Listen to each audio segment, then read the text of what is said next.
Sejam muitíssimo bem-vindos à nossa live Você em Foco, do Instituto Mente Renovada, live que todo mês a gente traz aqui, a professora Valdilene e o Instituto trazem um aluno, um aspirante de psicanálise, para compartilhar de um tema específico, de um assunto pertinente à área da psicanálise, que vai enriquecer, vai agregar conhecimento aos demais alunos e vai ajudar também no processo do costume, né, que o aluno vai adquirindo, que o aspirante à psicanálise vai adquirindo no trato, né, no falar em público, aqueles que são mais tímidos, aqueles que têm uma dificuldade, às vezes, que acham que não vão dar conta. Esse é o momento da pessoa, né, se desenvolver, colocar em prática aquilo que está aprendendo dentro do Instituto. Então, não existe certo, não existe errado. Aqui, como eu sempre digo, é uma troca, nós vamos estar aprendendo mutuamente. Eu aprendo com vocês, vocês comigo, a professora Valdilene aprende com a gente aprende com ela, há uma troca, há uma sinergia, é um ambiente extremamente agradável. E sem mais delongas, essa noite nós estaremos falando sobre os mecanismos de defesa. O que vem a ser isso, Soraya? São armas que a gente compra para se defender? Não! E antes que o nosso amiguinho YouTube possa entender, o algoritmo possa entender de alguma forma, de forma equivocada, alguma das palavras, deixa a minha função aqui como responsável pelo departamento de ética do Instituto, avisar ao algoritmo do YouTube que esta é uma live de psicanálise. Então, os temas que estamos falando aqui não são nenhum tipo de tema que estejamos fazendo apologia à discriminação, apologia a nada de contrário, nada de errado. Então, é uma live de psicanálise. Então, vamos lá, vamos falar sobre os mecanismos de defesa, um conceito que foi criado pelo Freud e foi aprofundado pela filha dele, que é a Ana Freud, que nasceu em 1895 e que morreu em 1982. Os mecanismos de defesa são vários, a gente pode citar, né, como nós já mencionamos numa aula passada, nós falamos a respeito de 9 mecanismos, mas a neurociência e várias outras áreas da psicologia, áreas terapêuticas, todas as áreas têm entendido que existem mais de 50 mecanismos de defesa que o nosso ego utiliza. Professora Valdilene, quer falar alguma coisa? Quer acrescentar alguma coisa? Na verdade, eu quero só fazer um adendozinho antes de você engatar a quinta, né? E acelerar aí. É o seguinte, eu queria começar usando uma frase muito interessante, que diz o seguinte: às vezes, um charuto é só um charuto. O que eu quero dizer com isto, tá? Defendendo Freud, advogada de Freud. Isso mesmo, Soraya. O que eu quero falar com isto para a gente poder começar? É natural que a gente vá mencionar aqui exemplos de situações e é muito comum e usual que a gente se identifique ou não com vários ou com um dos mecanismos que for aqui mencionado. O que eu estou querendo dizer é que, ao se identificar com os mecanismos de defesa, você não se descabele e muito menos ache que é a pior pessoa do mundo. Muito pelo contrário, tenha isso como uma oportunidade, tá? Vou aproveitar o momento aqui do jabá para ou você fazer análise conosco ou estudar conosco. Por um motivo muito simples. E aí eu vou deixar a Soraya responder essa pergunta, tá?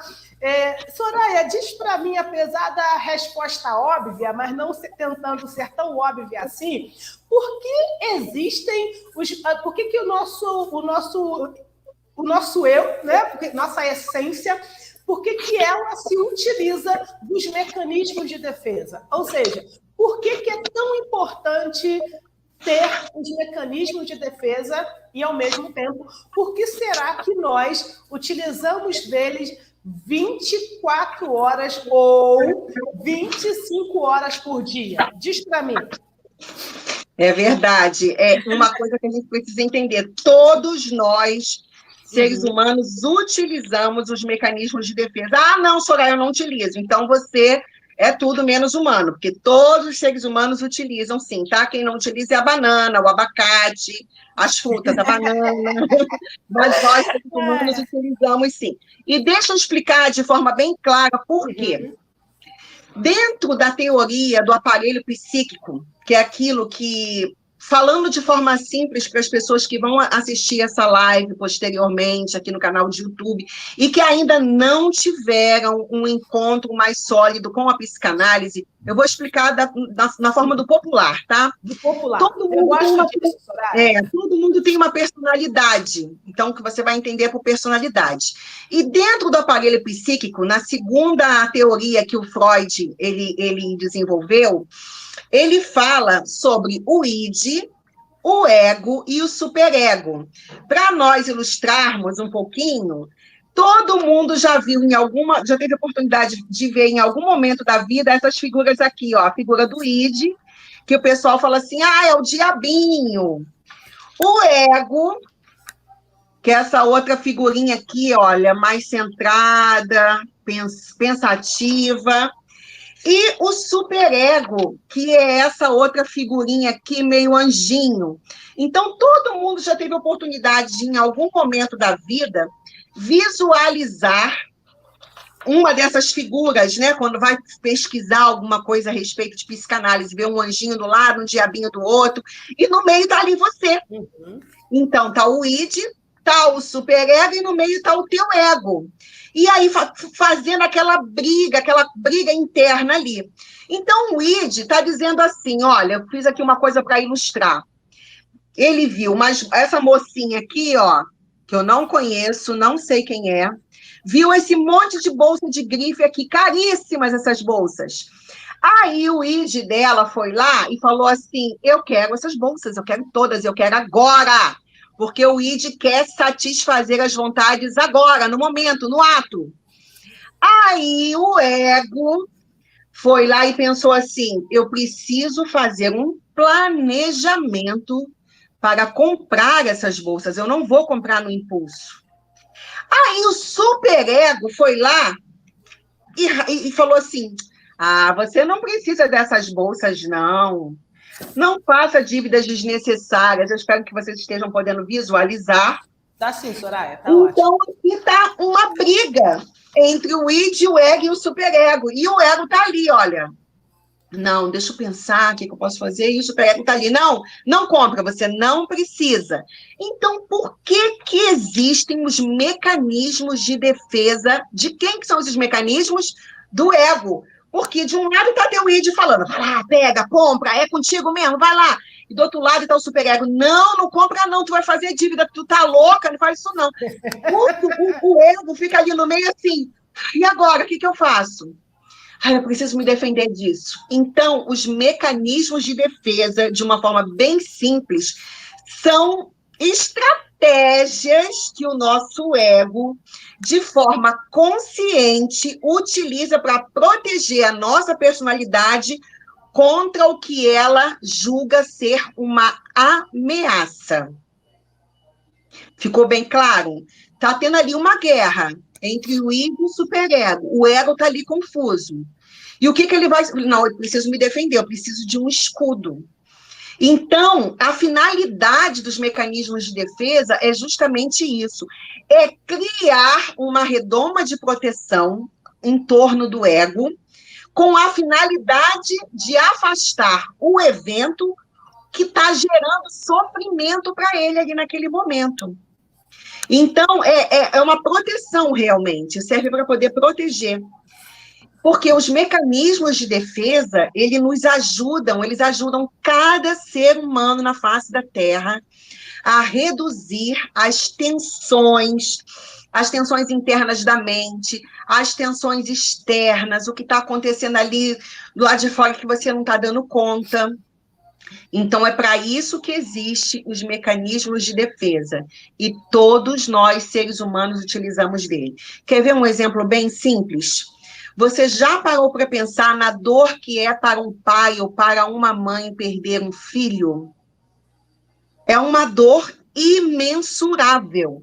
É tão imensurável que não tem nome para isso. Quando morre um cônjuge, você fica viúvo, fica viúva. Então, mas quando morre um filho, você fica o quê? Quando morre um pai, quando morre uma mãe, fica órfão. E quando morre um filho? Não tem nem nome para isso. A dor é tão grande que a primeira coisa que acontece com um pai e com uma mãe, quando perdem um filho de forma prematura, de forma precoce, não importa se é um bebê, se é uma criança já grande, se é um filho adulto, a dor é tão grande que a primeira coisa que esse pai e que essa mãe fazem é entrar em negação. Não, não, eu não acredito. Não, não, não, deve ser um equívoco. Não, você deve estar. Não, não, não, isso não aconteceu. Quer ver? Aí a pessoa usa até de mecanismos da sua fé para falar assim: não, quer ver? Eu vou lá, vou fazer uma oração, eu vou rezar e Deus vai fazer meu filho acordar, vai fazer minha filha acordar. Você não está entendendo. Ele não morreu, ela não morreu, isso não está acontecendo. O que é isso? Por que essa pessoa está negando a realidade? Porque a dor está sendo tão profunda que ela não está dando conta de assimilar. Então, ela entra em negação. E a negação é um dos mecanismos de defesa do ego, para proteger aquela pessoa. Ah, Soraya, mas então quer dizer então que o id e que o superego estão brigando aí naquele momento? O id está de forma imediata dizendo assim, olha, morreu, aconteceu isso, é isso que aconteceu mesmo, morreu. O superego está dizendo, calma, você tem que se conformar, faz parte da vida. Só que, olha, é uma guerra. Um está dizendo que sim, é real essa dor, o outro está dizendo, calma, é normal, respira fundo, chora, faz parte. E o teu ego está como ali naquele momento? Como é que está o ego daquela pessoa? Está completamente desfacelado. Então, a forma que ele encontra de se proteger é o quê? Negar. Não, isso não está acontecendo. Até o processo de vir, que a gente chama de cair a ficha, caiu a ficha, agora está começando a aceitar, que é quando a pessoa vai tomar as providências que precisa para, né, fazer ali a despedida do seu ente querido. Então, vocês conseguiram compreender? Tá bem fácil esse entendimento? Muito bom. E eu quero só pegar duas coisas que eu quero deixar literalmente fixada aqui para a gente, a questão de que você usou a expressão, né, já definiu o que é mecanismo de defesa, já deu um exemplo, já deu um nome, melhor dizendo, você já citou um mecanismo de defesa, você já deu um exemplo de mecanismo de defesa. E aí, Soraya, eu não sei se eu vou, em tese, pela contramão ou vou por um outro caminho, mas assim, eu gostaria que você mencionasse, se for possível, os mecanismos de defesa mais comuns num primeiro momento, e depois eu gostaria de que a gente falasse de alguns incomuns que eu também separei aqui para a gente compartilhar. Perfeitamente. Então, eu fiz aqui, ó, eu coloquei numa ordem, fiz aqui uma escala, para que a gente não esqueça. Quais são os mecanismos de defesa mais comuns que tem? Nós temos o recalcamento, recalque ou repressão. Aí você vai falar assim, recalque, já sei o que é. Beijinho no ombro, Soraya. É quando a pessoa é invejosa. Eu estou com uma inveja da professora Valdilene, estou com recalque. Recalcada. Recalque não é isso. Dentro do conceito mais simplório, popular, aí as pessoas acham que recalque é isso. Mas dentro do conceito psicanalítico, recalque a professora Valdilene vai falar para a gente. Recalcar, eu gosto de usar a expressão jogar poeira para debaixo do tapete. Recalque é literalmente quando eu vou usar uma expressão aqui errada, mas vocês vão me entender. É quando eu nego a situação, mas eu não estou falando de negação, tá? Então, por exemplo muito simples. Aconteceu uma situação extremamente drástica, por exemplo, e eu falo, né? Não quero colocar vocês na berlinda. Eu falo o seguinte, olha, eu não quero tocar no assunto morreu. Isso é recalcar. Com todas as aspas, fingir que a situação não aconteceu. Então, isso é recalcamento. Mas, sim, ela aconteceu e a energia pulsional gerada por esse recalcamento, né? vai ficar ali e vai chegar um momento que isso, na verdade, como tudo que a gente faz que não resolve, que não elabora, depois ela vem à tona. Então, recalcar, numa linguagem muito simples, é jogar poeira para debaixo do tapete, é não resolver, é fingir que não aconteceu a situação. Exatamente isso. E por que que o nosso ego utiliza desse mecanismo de defesa? Quer ver um exemplo bem prático disso que a professora Valdilene falou? Uma criança que está exposta, deixa eu ver qual palavra eu vou utilizar aqui para poder o YouTube não pegar, peraí. Que está exposta a uma situação de perigo, onde uma pessoa adulta toca nela de forma indevida e faz coisas ruins com essa criança. Faz com essa criança um ABU-SO. Eu coloquei assim, gente, para poder o YouTube não entender que eu estou fazendo apologia. Isso aqui é uma aula de psicanálise, é uma live de psicanálise. Então, estamos tratando de temas da psicanálise. Então, o adulto vai lá e toca de forma indevida numa criança. A criança não dá conta de entender o que foi aquilo que aconteceu.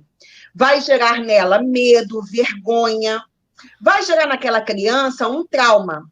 Como ela não vai dar conta de entender aquilo, aquela coisa que aconteceu vai para dentro do inconsciente dela e fica ali.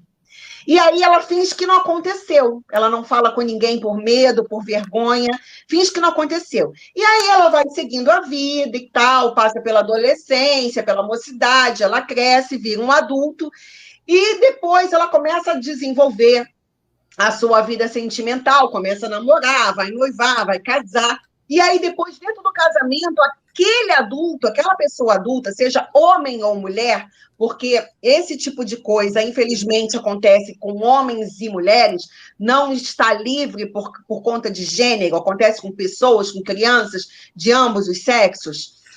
Aquela pessoa começa a ter problemas ali dentro do seu casamento porque não consegue se relacionar com o seu cônjuge. Por quê? Aí ela vai para o ambiente analítico, ela vai procurar um psicanalista, ela vai lá para o Instituto Mente Renovada procurar um dos profissionais que trabalham nesse instituto para lhe dar um atendimento, para tentar ajudá-la a entender o que está acontecendo. E aí, dentro das sessões de análise, aquela pessoa descobre, no meio de tanta coisa que ela fala, poxa, não tenho problema nenhum, eu casei, eu tenho uma casa boa, meu marido me ama, minha esposa me ama, minha vida tá boa e tal. E aí ela começa a falar da infância, porque a fala é livre.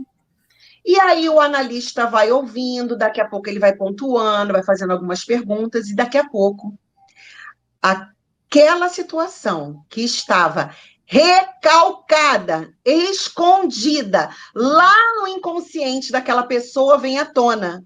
E aí ela entra em choque e fala, meu Deus, quando eu era criança, eu tinha 4, eu tinha 5 anos, aconteceu isso, eu estava na casa da minha tia, da minha prima, da minha avó, e aí veio o vizinho e fez não sei o quê, não sei... Nossa! E ali é onde acontece um momento de catarse com aquela pessoa dentro do set analítico, e aonde você, psicanalista, vai ali acolher a dor do seu analisando, vai compreender, vai estar ali com ele naquele momento de dor, aonde aquele tapete foi levantado e aquela sujeira que estava lá escondida saiu.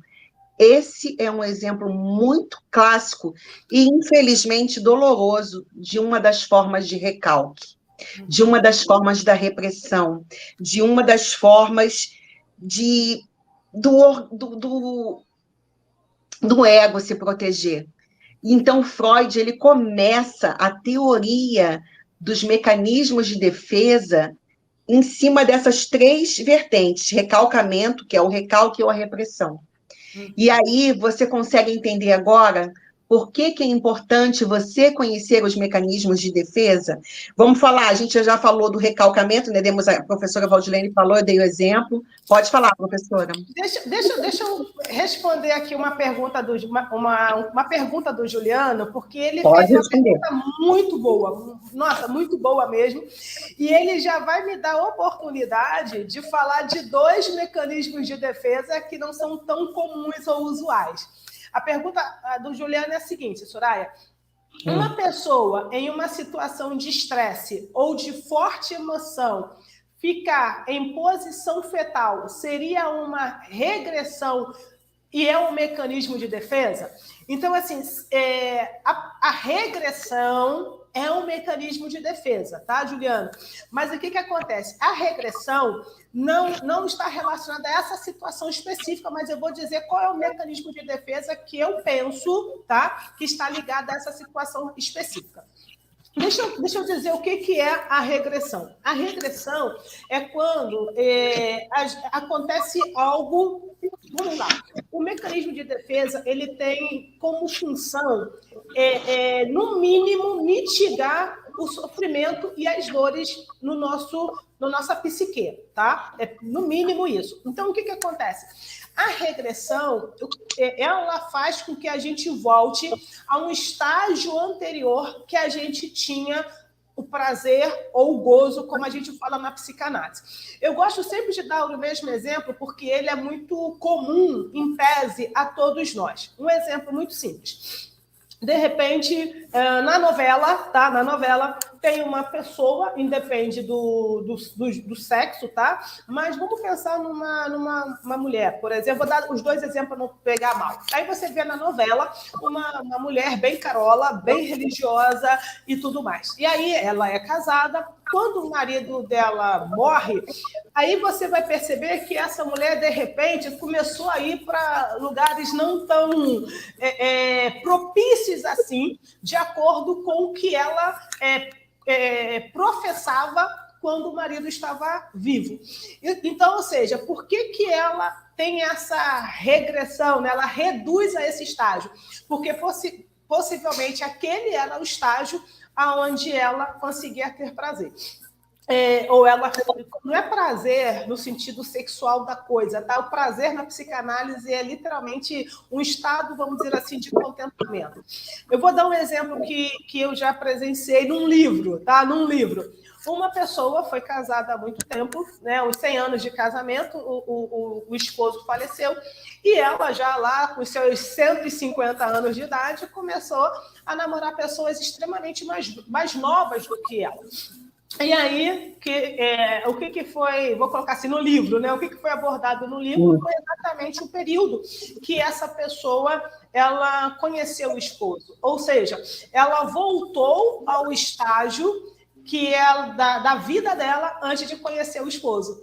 Então, isso é regressão. E por que ela voltou? Ela voltou porque ela não tinha vivido aquela fase, então ela precisava viver aquela fase. Um outro exemplo, por exemplo, de regressão é o seguinte, você pode ver na rua idosos, sei lá, com seus 50 não, com seus 70, 80, 100 anos de idade, estou falando dos homens agora, tá? Vestido de bermudinha, jeans, camiseta mamãe tô forte, bem típico de jovens, de adolescentes e tudo mais. Parecendo até aqueles, como a gente fala aqui no Rio, parecendo os homens marombados, né? Isso é regressão, ou seja, voltar a um estágio anterior. Agora, uma outra coisa que, na sua pergunta, Juliano, me faz pensar é a substituição. Eu acho que eu olharia essa situação dele voltar a uma posição fetal como uma substituição. E aí, um exemplo que eu dou da substituição, que eu estou aqui com a minha cola, a substituição é um exemplo. O bebê, ele não independente da fase ou da idade dele, vamos pensar assim, vamos pensar numa idade ainda normal de utilizar a chupeta. Chupar chupeta para essa criança simboliza ou significa o seio da mãe. Então, ela está substituindo o seio da mãe pela chupeta. Então, eu acho que essa criança, ao ir para essa posição fetal, eu penso muito mais na substituição do que na regressão em si, tá? Quer complementar, Soraya? Sim, é um dos exemplos também bem bacanas para a gente poder refrescar a memória em relação à regressão.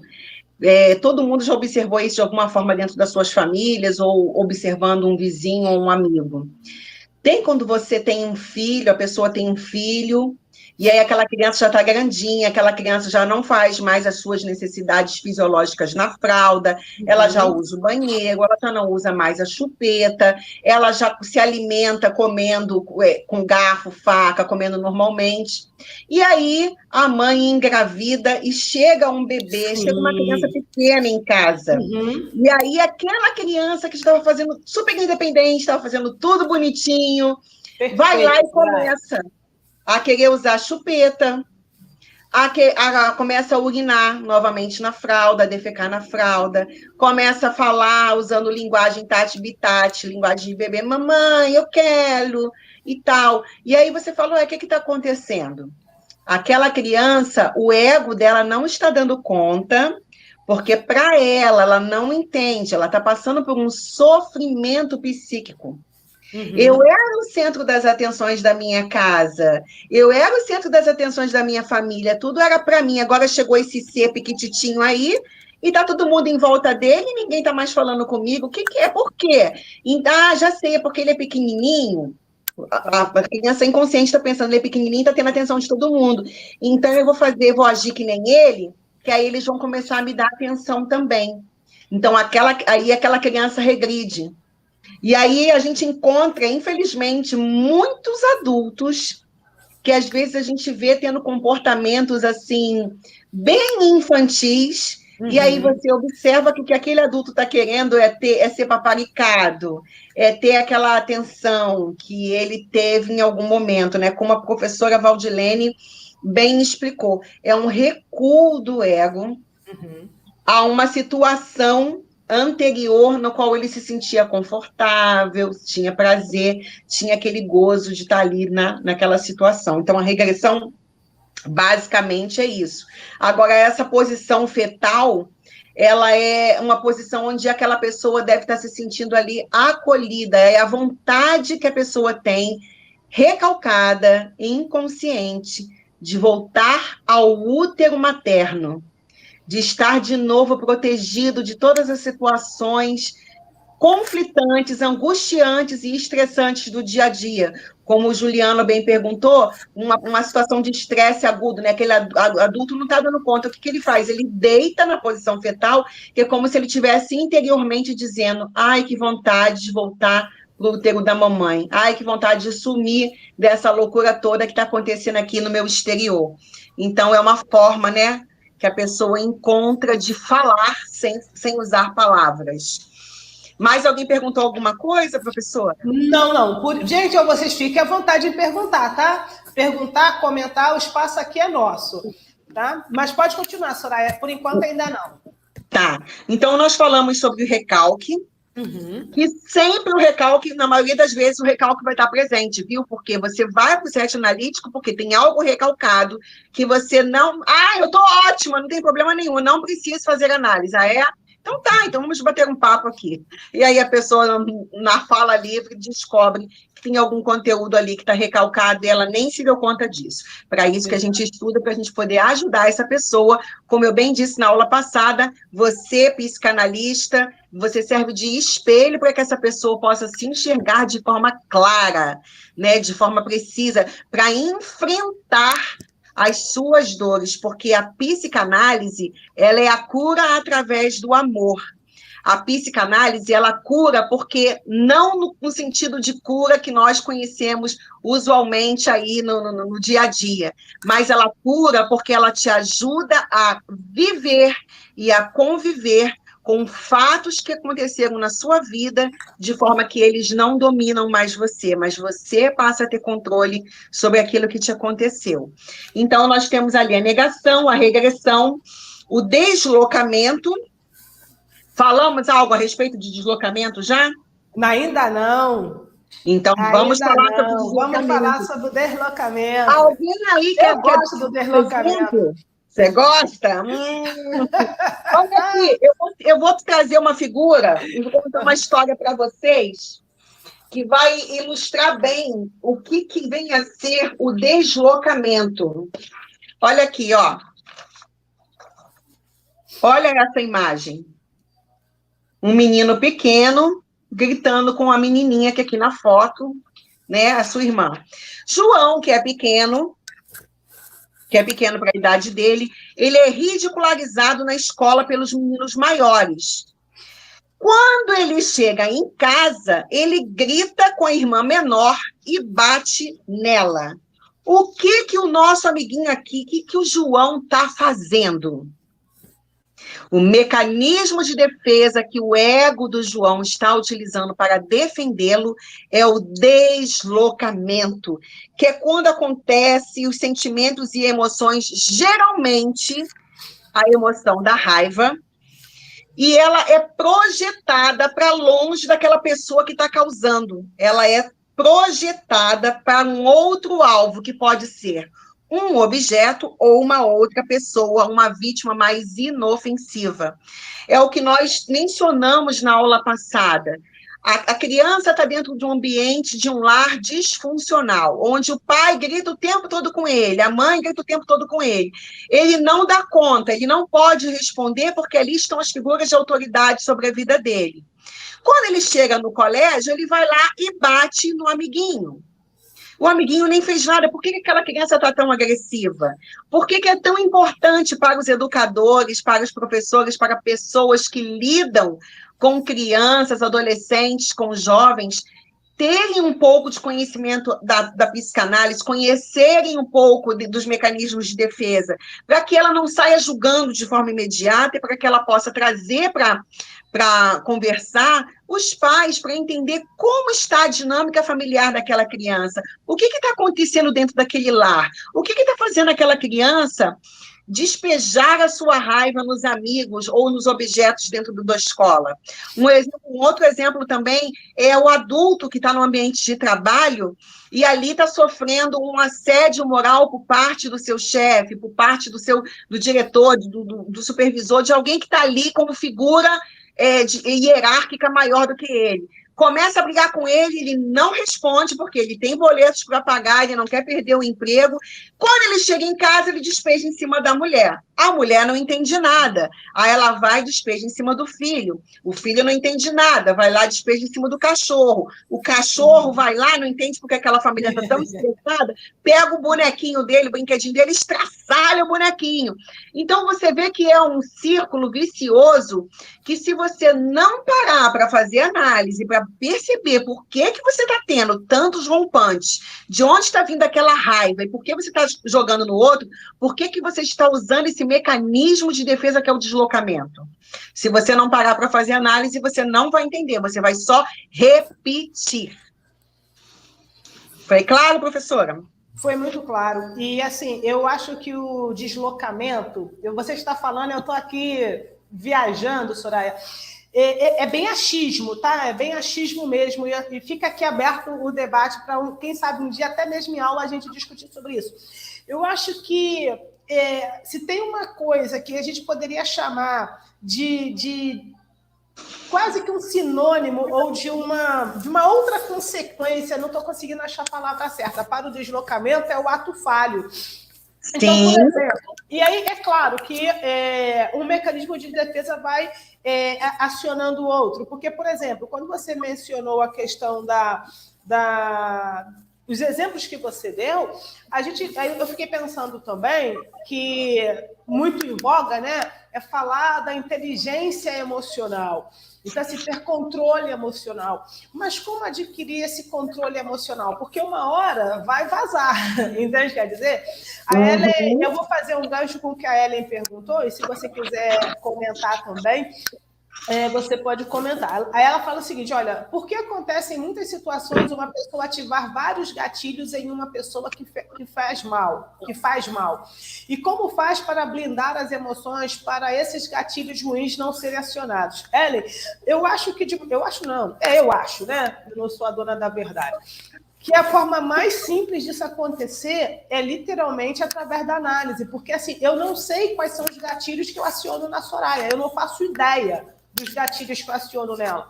A Soraya não faz ideia dos gatilhos que ela aciona na gestora dela. E assim, sucessivamente, nós não sabemos. Ainda tem mais, ainda vou além.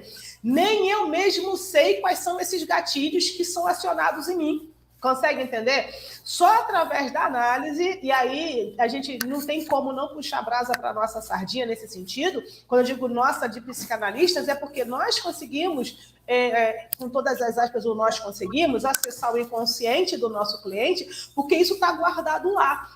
Então, assim, eu não sei o que a Soraya faz especificamente para acionar um gatilho em mim. Eu só vou saber disto quando eu estou em análise. E aí eu vou fazer um gancho e falar de duas coisas ao mesmo tempo, Soraya, se você me permite, que é a pergunta acho que é da Adriana, né? Ela pergunta se a questão do deslocamento é a transferência. Isso também é uma transferência. Adriana, não é não, tá? Então, assim, a transferência... Vamos colocar aqui a transferência... Eu não sei se eu posso chamar de mecanismo de defesa, mas eu não chamaria, tá? Porque a transferência, ela tem qual a função? De forma muito resumida, a transferência, ela nos coloca, ou nós colocamos alguém, quando temos essa transferência, no lugar do suposto saber. Ou seja, essa transferência, ela geralmente vai acontecer dentro de um processo analítico entre você e o seu analista. Então, assim, a Adriana faz análise com o Joãozinho. Então, a Adriana, quando olha para o Joãozinho, não sabe que é desta forma, não é consciente.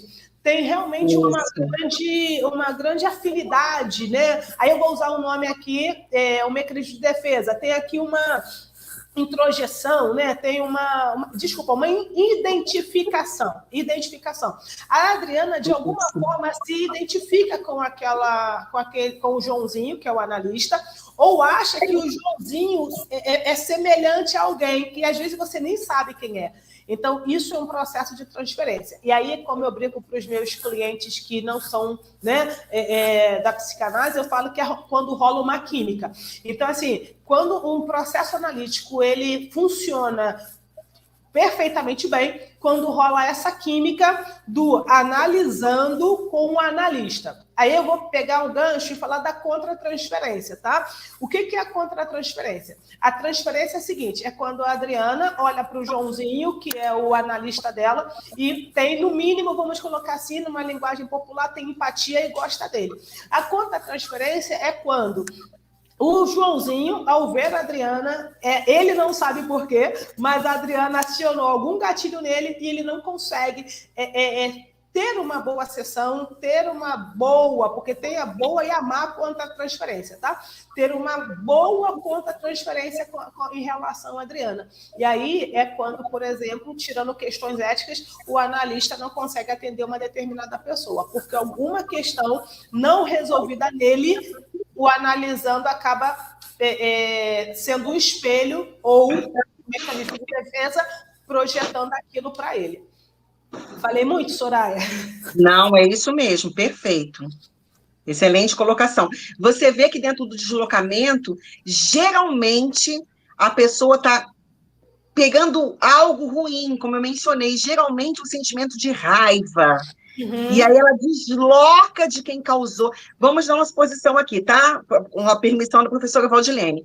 Vamos supor que eu trabalho com a professora Valdilene, ela seja minha chefe e ela comece a gritar comigo, a fazer assédio moral, me maltratar. E ali, eu não estou dando conta, eu não posso responder ela porque ela pode me demitir. Uhum. E aí eu vou ficando calada, eu vou fazendo o que ela está mandando, mas aquilo ali vai ter uma hora que vai entrar em ebulição. E aí, quando eu chego dentro de casa, minha mãe fala, oi, filha, boa noite, você quer jantar? Eu falo, não quero jantar, não, que saco, no jantar, não sei. Nossa, calma, eu só fiz uma pergunta. Uhum. Só perguntei se você queria jantar. O que foi que eu fiz com a minha atitude? Eu desloquei aquele grito que eu queria ter dado com a Valdilene, que estava ali gritando comigo no trabalho, eu segurei e explodi em cima da minha mãe. Então, é você pegar uma coisa ali e deslocar para um objeto. Ou eu pego um objeto, pego um copo, não sei o quê, com tanta raiva, eu vou lá, pego o copo e pá, taco ele contra a parede. Mas por que você fez isso? Porque eu queria, na verdade, não pode tacar o pau nos amiguinhos, não pode bater no chefe, né? Aí a gente quebra o copo para tentar extravasar, deslocar aquela emoção negativa que ficou presa ali no teu ego, deslocando para um outro lugar. Então, é basicamente isso, tá? Todo mundo ficou legal aí? E sempre com uma figura que eu julgo inferior. Tá? Isso. Então, assim, o meu chefe brigou comigo, aí eu vou chegar em casa e vou descontar em alguém que eu julgo ser inferior a mim. Uhum.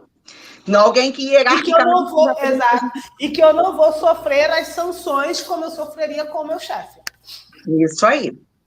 Então, agora, vamos falar de um outro mecanismo de defesa chamado compensação. Como será que funciona esse mecanismo? Eu vou contar para vocês uma história que vai ajudar a ilustrar a compreensão de vocês. O João está numa cadeira de rodas em consequência de uma paralisia dos membros inferiores que foi ocasionado por um acidente que, na época que o João sofreu esse acidente, ele era uma grande estrela do time de futebol do colégio dele. E aí o João agora está preso nessa cadeira de rodas, ele não pode mais jogar futebol, está ali, ó, triste. E aí ele vai e começa obsessivamente a manter uma média bem alta nas matérias. Ele cai com tudo dentro dos estudos, se torna o aluno número 1000 em todas as matérias. Qual é o mecanismo de compensação, o mecanismo de defesa? Falei errado. O mecanismo de defesa que o João está usando é compensação. Porque ele está falando assim, bom, eu não tenho mais as minhas pernas, que era o que fazia de mim uma estrela, que fazia de mim um astro, que eu ia arrebentar aí no mundo, que eu ia virar um astro do futebol. Então, eu preciso compensar essa minha falta de alguma maneira.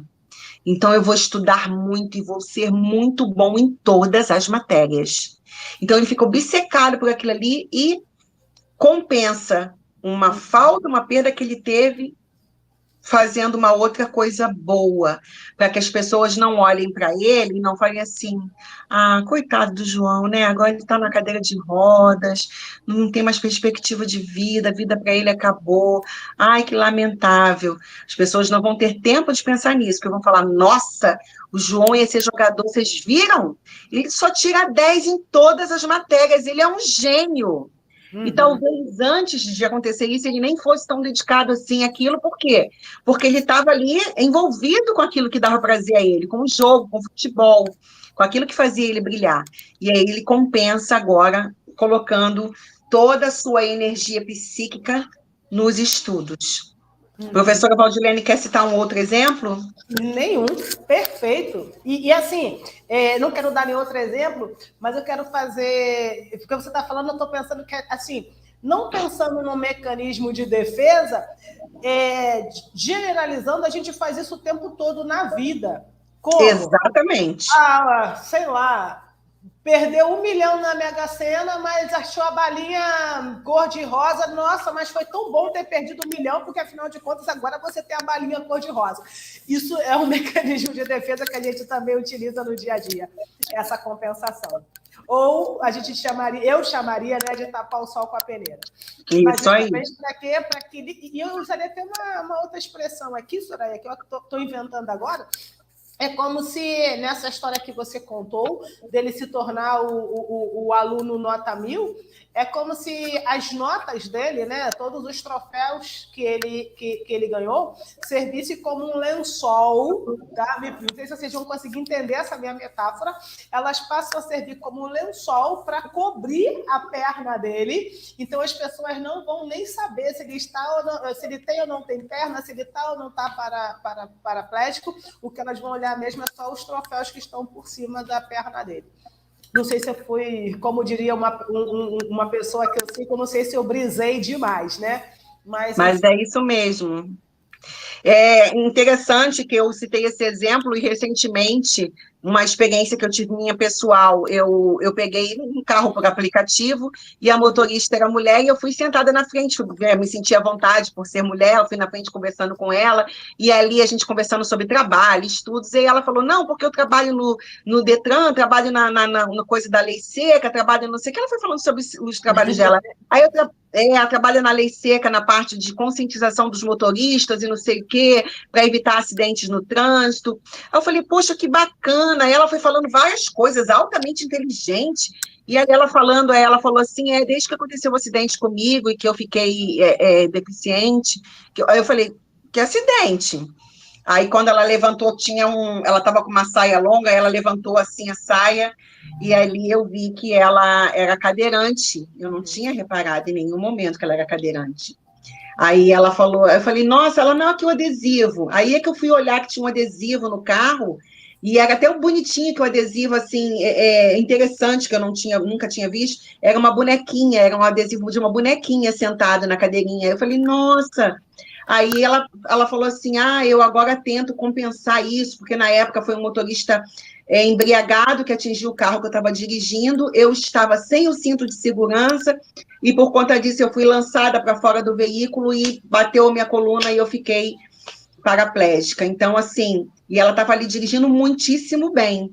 E aí, então, ali eu vi claramente, né, o mecanismo de defesa que ela encontrou para compensar aquela perda foi ela tornar-se uma pessoa que luta e que trabalha justamente nessa área, para conscientizar motoristas do perigo que é ingerir bebidas alcoólicas e, em seguida, dirigir. E o perigo também que existe nas pessoas que não estão bebendo, mas que estão dentro de veículos sem o cinto de segurança.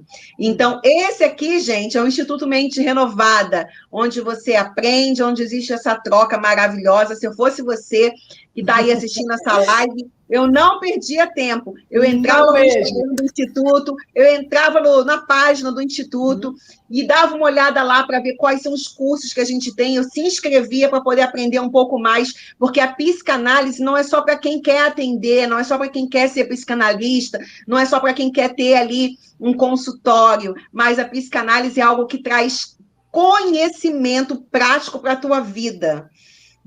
E o conhecimento é uma riqueza que ninguém pode roubar de você. Uma mente que se expande através do conhecimento nunca mais volta a ser como antes. Então, se fosse você, eu entrava no nosso site, dava uma olhadinha para você conhecer o Instituto melhor, dava uma olhadinha na gama de cursos que a gente tem. Mas, voltando a falar dos mecanismos de defesa, eu vou contar uma outra historinha para você e quero ver se quem está aí na nossa live, quem está assistindo, vai conseguir identificar qual mecanismo de defesa é esse, hein? Vou contar a história. A Maria e a Joana, ambas têm 4 aninhos de idade. E ao brincar com as bonecas, a Maria diz assim para a Joana, não bata em sua boneca, não é certo bater nas pessoas. Está aqui a Maria falando com a Joana, olha, não pode bater. Não pode bater. Que mecanismo de defesa é esse? Vamos lá, todo mundo escrevendo aí na nossa live qual é esse mecanismo de defesa. Vê aí, professora Valdilene, a senhora vai me ajudar aí a ler. Estou vendo aqui.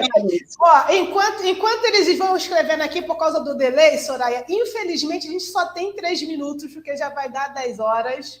Ai, não acredito. Eu queria sugerir uma coisa aqui.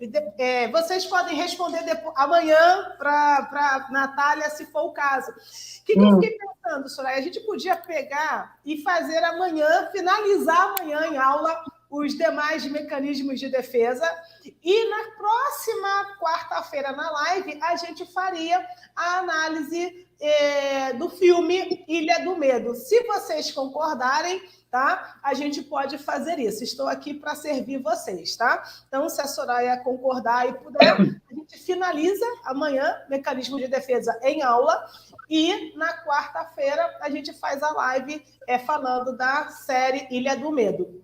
E que a gente também vai falar e vai identificar os mecanismos de defesa ali, tá? O que vocês acham, Soraya? O que você acha da ideia? E escrevam, por favor, porque até agora ninguém colocou aqui, tá? Que mecanismo de defesa está aqui? Plenamente de acordo, e eu não vou deixar eles no vácuo, porque quem for assistir depois essa live nossa aqui no YouTube vai falar, mas, poxa, eu não sei qual é a resposta. O mecanismo de defesa dessas 2 crianças aqui que estavam brincando é a introjeção. De acordo com o prefixo intro, para dentro, e do latim iacere, que é lançar, para dentro. É um mecanismo psíquico inconsciente pelo qual o indivíduo incorpora a qualidade dos objetos do mundo exterior. A criança introjeta. A mãe fala assim para a criança: não pode bater nos amiguinhos, não pode bater nas pessoas, isso não é correto. Aí vê a filha brincando com a boneca e ensina ali para ela: olha, não pode bater na sua boneca. Tem que fazer carinho na boneca, tem que fazer carinho, não pode bater. A criança fez o quê? Ela introjetou. Ali na formação do caráter daquela criança, o ego dela já vai estar sendo formado de forma que ela já introjetou, já está dentro dela, e ela vai verbalizar, ela vai passar a mensagem adiante para a coleguinha, como no exemplo que eu citei aqui. Olha, não pode bater na boneca, viu? Por quê? Porque ela já introjetou isso, ela já sabe que não pode bater. Então, esse é mais um dos mecanismos de defesa, que é a introjeção. Eu espero que vocês tenham gostado, né, dessa nossa live. O tempo passou rápido demais. Amanhã nós vamos esmiuçar um pouco mais os outros mecanismos de defesa, com a participação dos analisandos do Instituto. O convite está feito, entrem no nosso site, vejam o nosso curso, vejam tudo que tem lá. E, super obrigada, viu, gente? Soraya, minha querida, antes de te agradecer, eu queria também aqui aproveitar e dizer para vocês assinarem, curtirem, seguirem a Soraya aqui no YouTube, Soraya Trino, tá? Canal Fluir e Transbordar, super ultra indico. Soraya, você é um orgulho, porque assim, eu vou me permitir ser antiética, tá? Vou ficar vermelha. Eu vou ficar vermelha, não você. A live Você em Foco é a live que eu mais gosto. Sabe por quê? Porque assim, a Soraya... Óbvio que a Soraya tem todo um traquejo com as câmeras, essa não é a questão. Mas o objetivo da live Você em Foco é projetar os alunos. E assim, a Soraya literalmente começou como aspirante, sabe assim, com todas as aspas, tendo que pegar na mão dela para igual na escola, Soraya, que tem que, para fazer o A antigamente, tinha que pegar e circular os pontinhos, sabe? Assim que a professora pegava na mão e fazia. Então, assim, com todas as aspas, a Soraya chegou no Instituto e não só foi crescendo, como está crescendo, e hoje está aqui com a gente na qualidade de professora.